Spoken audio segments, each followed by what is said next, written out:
Reminder, at the end, whenever we're going to have some time for some Q&A, if you'll just go ahead and raise your hand, I'll be happy to bring the mic to you. So without further ado, please take it away, Ria. Cool. Thank you. Hi, everyone. How are you doing? Yay! I am so excited to be here today to talk to you about shared AR across web and Unity. So let's go ahead and get started. But before we do, I'm going to talk a little bit about why I'm here today and why I'm actually standing in front of you. So in college, I was a computer science major, and I had an internship for a couple summers up in Seattle, and Pokemon Go came out in 2016. And that was a crazy summer. We were all outside at Bellevue Park, running around, catching Pokemon, but it was also the first time that we started to understand what AR could be for the future. And that inspired kind of the next generation, including myself, of developers to realize what AR could be. From there, my best friend and I actually started a startup in college, and we started to iterate on what the future could look like. And it all kind of culminated in this location-based app for a nature preserve at Penn State. And it was really exciting because we got to understand kind of how to build location AR. It was kind of difficult because we were using image targets and geofencing, et cetera. But that was kind of my first exposure to AR. And here's my co-founder back in the day. Shout out to Elaine. And this is our tiny team at Penn State. So I don't think my story is very unique. I think a lot of you here and a lot of folks probably at the conference kind of have a very similar story where we started up because we saw and we were so inspired by Pokemon Go. And that's kind of led us to where we are today. I had to make a decision whether I would stick with it and become kind of a studio or an AR developer full time, or if I would go back and kind of go to my job and become a PM there. And that was a really hard decision for me to make. But ultimately, I kind of went to my job realizing that I didn't have the support, I was kind of naive, and I needed the industry to be a little bit more fuller, and I needed to understand kind of what was going to be happening. But I'm so excited to say that I've landed back in AR, and now I'm on the other side of it, where I get to support developers day in and day out and empower them to create experiences that they would want to see in the world. And that's just an incredible position to be in, and I'm so thankful to have that opportunity. And so here at Niantic, we inspire people to explore the world together. Togetherness is what we're here to talk about today with Shared AR, and it's really the key, and it's really kind of the glue between what makes AR so special. And so we're going to be talking, I'm going to give you an overview about ARDK, Eighth Wall, and then kind of our maps. And so ARDK is our toolset to enable Unity developers to build contextual experiences in AR. We have over 1 million active monthly users, and we have multiple apps that are already in production. On the right and left, you can see some of our beta partners.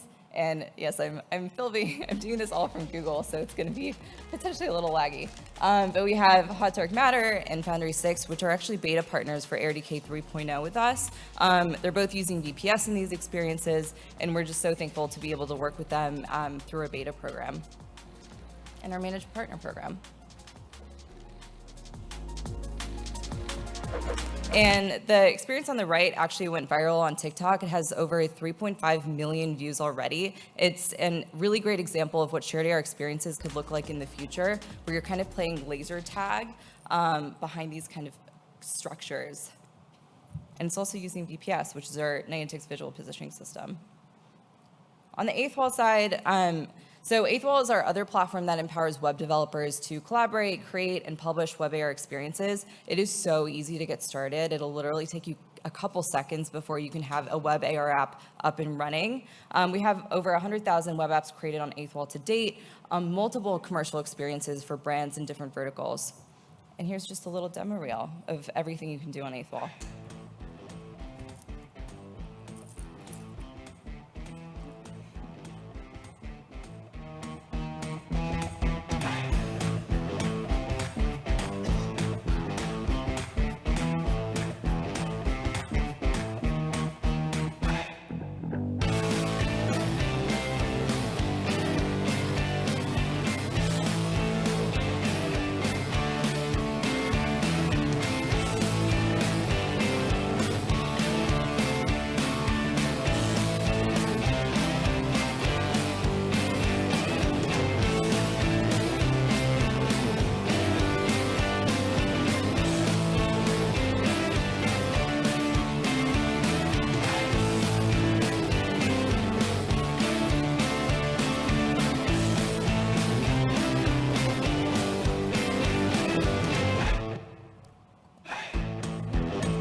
The last thing I want to talk about before we get into shared AR is location AR. At Niantic, we're investing so much money, time, and effort into kind of building out the 3D map of the world. Location AR is how we think AR is going to be utilized in the future when we're wearing headsets outside.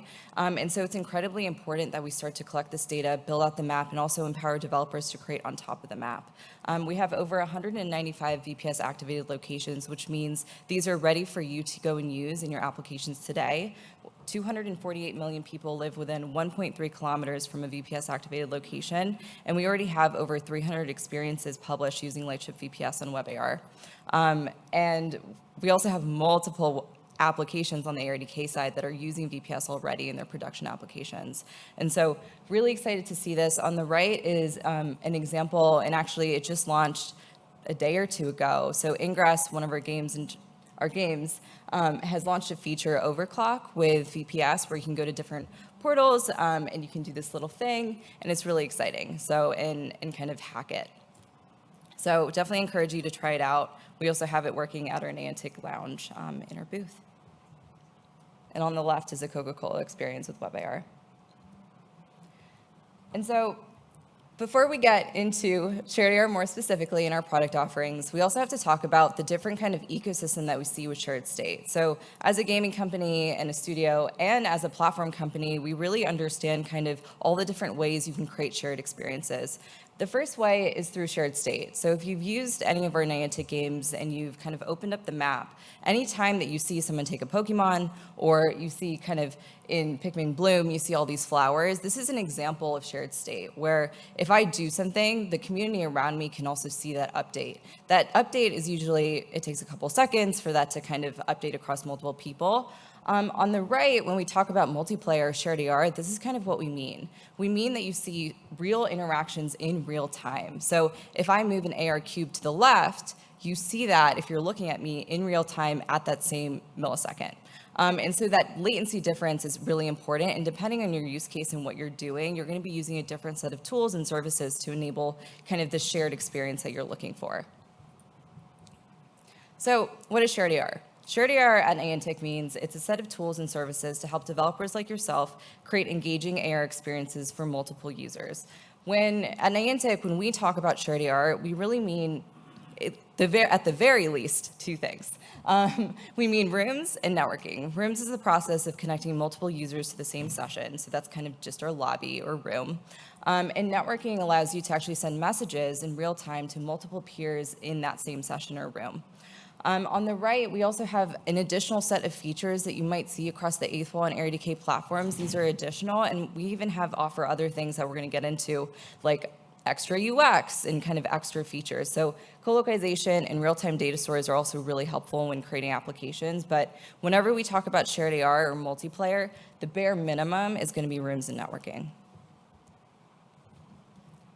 And so co-localization is the process of creating a shared space. When we talked about location AR just a bit earlier, with VPS allows you to localize and kind of, we understand your position relative to a map that we've created. When we talk about shared AR co-localization, what we mean is we can see everyone kind of in the same space, and we understand everyone's device pose relative to each other. So you can do really cool things like this. We can actually see each other now for the first time in AR.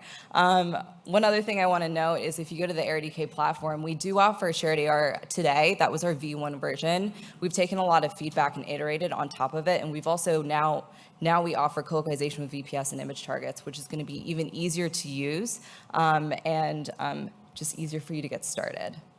So yeah, I just think this is incredible and just so exciting to see. We're making AR real. Okay. All right, and with shared AR, it has a lot of opportunities for your applications, but it also comes with a lot of challenges. This stuff isn't easy, and I mean, at Niantic, we're striving to make it as easy as possible, but we still have a long way to go. So the opportunities. So AR is better with friends. Shared AR creates a sense of community and engagement. multiplayer content is easily shareable and is more likely to go viral. With the Hot Dark Matter experience, we've already seen this. Like on TikTok, we had an AR experience already go viral, and it was a shared AR experience. And so we're already starting to see that happen.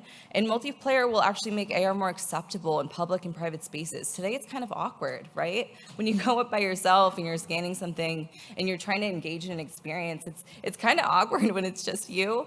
But it becomes more acceptable when it's you and a couple of friends, and then maybe other people would be like, hey, what are you doing? I want to do that too. That looks really cool. And so we believe that multiplayer is going to be the key for AR to become more acceptable in these public spaces and acceptable in our daily lives. Challenges. So it's a high cost of getting started, especially if you don't have services backing you up or multiplayer tools backing you up, because you have to maintain infrastructure, you have to stand up all this infrastructure, et cetera, et cetera. Everything you do in multiplayer and shared AR can impact latency. So you have to be really careful with what you decide to kind of network and kind of how you decide to architect that. There can be multiple out-of-sync issues with clients. I have, in my time of working in multiplayer and shared AR experiences at Niantic and kind of working with developers, I have never seen a perfect experience. And that's hard, right? Like we've seen production apps, we've seen a lot of things go through. We do see out-of-sync issues in every single one of those. And I think a big challenge at Niantic and for us is going to be how can we empower developers to create more of those not perfect, but like as perfect as possible experiences where like if I have a high score and you are looking on your screen, you should see that same high score that I had, right? That's simple. We need to get there, and I think we need to empower developers and help them QA and build out those right sets of tools to do that. In general, when we talk to developers, like when they're trying to build out a multiplayer experience, first, it takes more time to design, but second of all, it also takes more time to test, because all of those out-of-sync issues that I just talked about, you have to test that, and that can be pretty difficult with the amount of time it takes. So let's get into our offerings. So Shared AR for Web literally just launched a couple days ago. I'm incredibly proud of the team. It was a long time coming, and we had 3 beta partners who built applications that are now live on 8th Wall. And so you can go ahead and check them out. We had Palan, we had Atomic Digital, and Trigger kind of all creating applications with us. And so it is ready for all of you to pick up and start developing with us.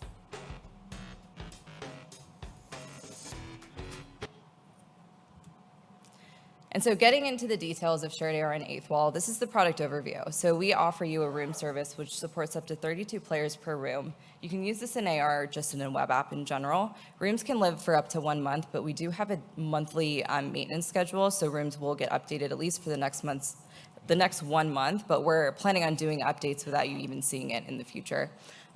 We offer a data store. It's an in-memory data store, so you can store things like game state or high scores or things like that, really accessible. We also offer networking, so networked messages are relayed through a server in central US, and Shared AR can be used as an adapter to networked A-frame out of the box. So if you're already familiar with building WebAR applications on 8th Wall, or just in the web in general, this should be pretty easy for you to pick up, and we even make it easier because all the infrastructure is hidden and abstracted away from you. All you have to do is click a button to add a module to your project, and that literally takes 2 seconds. It's amazing. Another thing I want to call out with networking in our room service is that we can go regional in the future. We're kind of going to work with customers and contracts in demand. And so depending on if you have a large like Super Bowl experience, for example, or an experience at the Olympics, please talk to us, because yes, we support up to 32 players per room, but we support hundreds per developer just in general. Our service, of course, can handle way more than that. But we're just kind of waiting on those contracts and kind of waiting to see the demand before we start to go regional to support you. So you'll get better latency, et cetera, et cetera.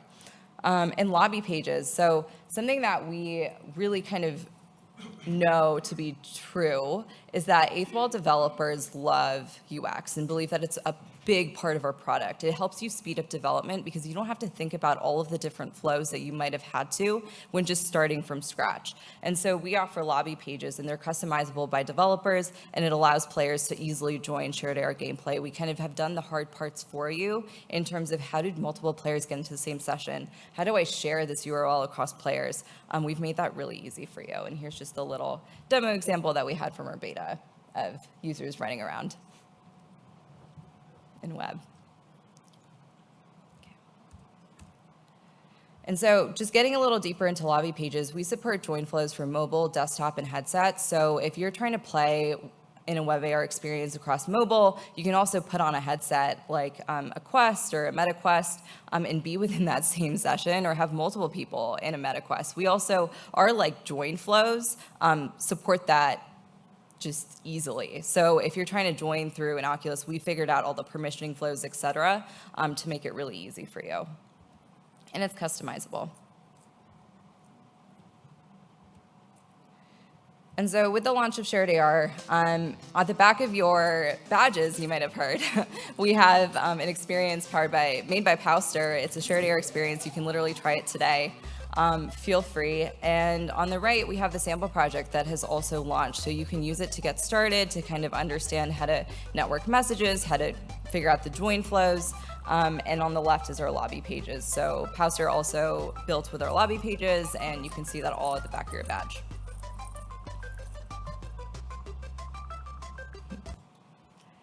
So now getting into Lightship ARDK 3.0. So Lightship, if you didn't hear at BAM's talk, is going to be launching in a couple weeks with meshing, semantics, and multiple other features. Shared AR will be launching within that in a couple weeks after that. And so we're really excited to offer that publicly for everyone, but please note it is a beta.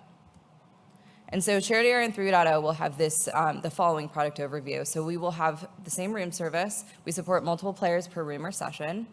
Rooms can live as long as clients are connected in this case. And we also, if you're using netcode for game objects, which is kind of our higher level transport layer from Unity, and if you're familiar with that, it's going to be a lot easier for you to transition over. We do have a host and client concept if you use netcode for game objects. The other piece, network messages, again, are relayed through our server in central US. The service can go regional as demand picks up. It's the same service that we're using across 8th Wall and ARDK. The other big feature that I want to call out is colloquialization. So we offer colloquialization in beta on ARDK 3.0. And so you can colloquize players, and they will have the same shared AR space, and you can use image targets or VPS. And another really cool feature is that you can just auto-join users to a room when you localize with VPS. So what that means is if we go and kind of localize to a VPS-activated location in AR, and my friends do the same thing, a developer can attach a room or a long-lived session to that activated location, and then we all automatically just join the session by localizing. So it kind of makes Shared AR just feel like it's just part of the world. You don't have to do any extra join steps, and we've already seen people utilize this flow. Hot Dark Matter, for example, has it in their application. Here's some demo applications of us kind of testing around the office.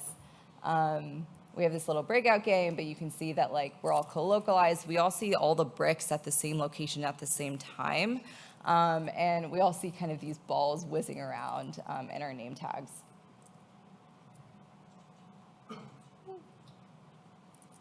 So this is a really fun thing to play.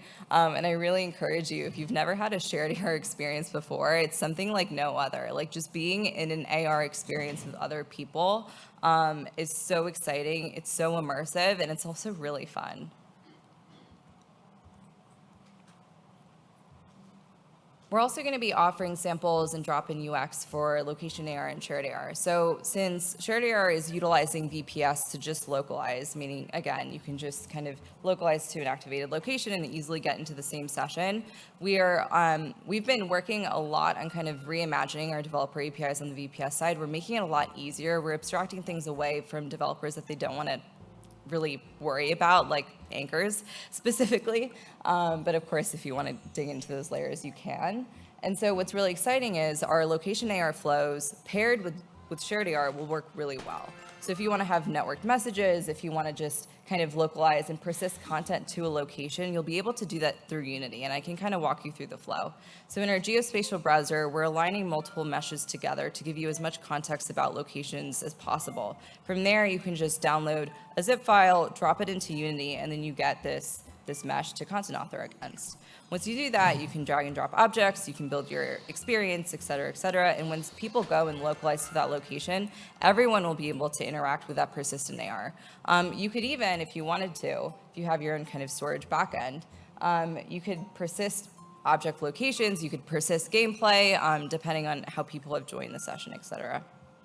And then on the left, or on the right, so you're right, we're also offering UX. So for the first time, really ever on the ARDK side, we're starting to support developers in thinking about the different flows that they're going to be utilizing more and more. And so localization UX has been something that developers have asked for.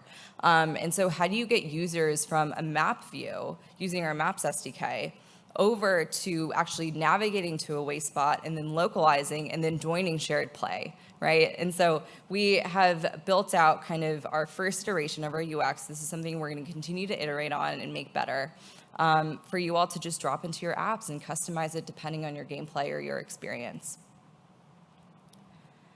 And on the right is a really polished example from Cerebral Fix. We've been working with them on this sample project. We're going to be offering really polished, really fun developer samples to all of you in ARDK, and we're going to show you kind of different levels of shared state.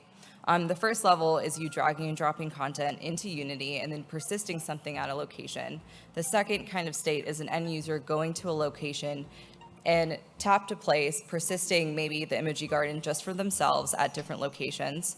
And then kind of the third level is that content that was persisted, or the emoji garden, multiple people showing up, tapping on the emojis, the little emoji heads, and seeing all of that real-time shared state across multiple people. So you could join this session with multiple people, and if I tap on one of the little heads, you'll see them explode. And you can do that with your friends. And so it's really cute. I don't know if you guys can hear the sound. I love it. And we have, I think, a minute, and then I'll go to questions. I can pull up the sound a little. It's just so cute. I can't. So we'll be offering that too with ARDK 3.0. And anyway, thank you so much for spending some time with me today. I really appreciate it. Feel free to find me on LinkedIn, on Twitter, on TikTok, wherever. Really excited to hang out with all of you and talk to all of you. But I'm happy to take, I have 3 minutes, happy to take some questions if you have any.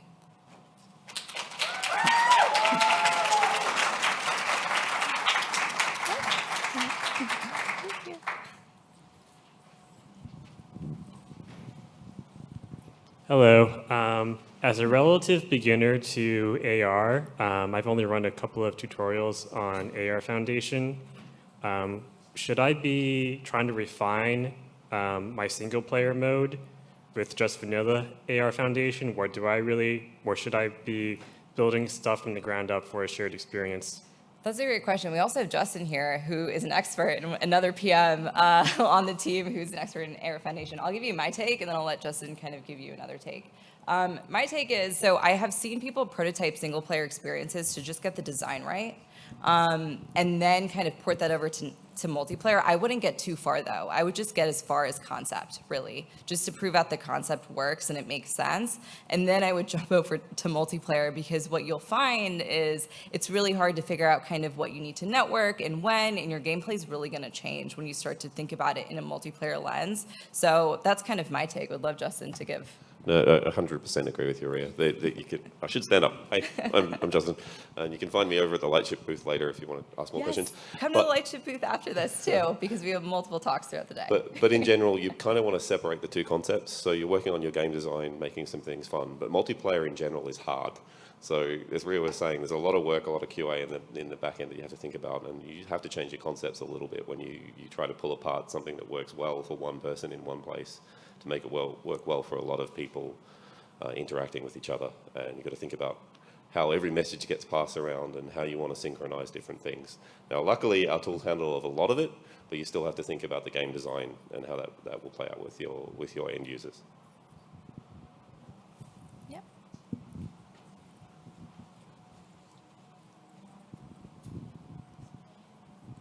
So first of all, thank you. This is super exciting. So I have worked with Colissois before as like a backend solution for ETHWall, like as a socket server. So the pain is real. And so this is a huge step forward. The one thing I wanted to ask you, so in the example you're showing from your office, does it mean you create your own point like in the office? You scanned it as a developer mode before? So that waste spot is a public waste spot that we've created within our office. But yes, you could use a private scan, you could use whatever sort of AR location that we have publicly available, but yeah, you will need one of those activated locations, so you can create your own. So I could basically scan this room right now, Yeah. and then everyone would automatically join, or do I need to do anything else? That's a So, part I I mean, couldn't you'll figure have out. to attach kind of joining the room Yeah. with that and Literally. kind of using our multiplayer APIs for that. But other than that, no. Yeah, Okay, awesome. you'd be good to go. Yeah.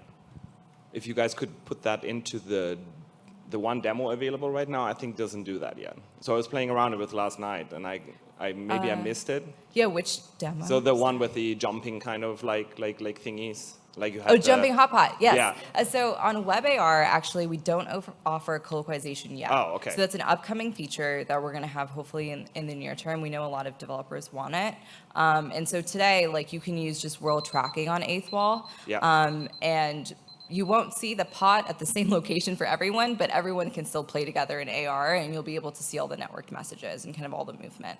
Oh, so co-location is not available on eighth wall. Yes, it's So- not oh, available yet. Okay, thanks. Yeah, but we're working on it. Yeah. Cool. Well, thank you so much. I really appreciate all of your time. And please head to the Niantic booth later today or later after this to talk to us more. Thank you, Ria.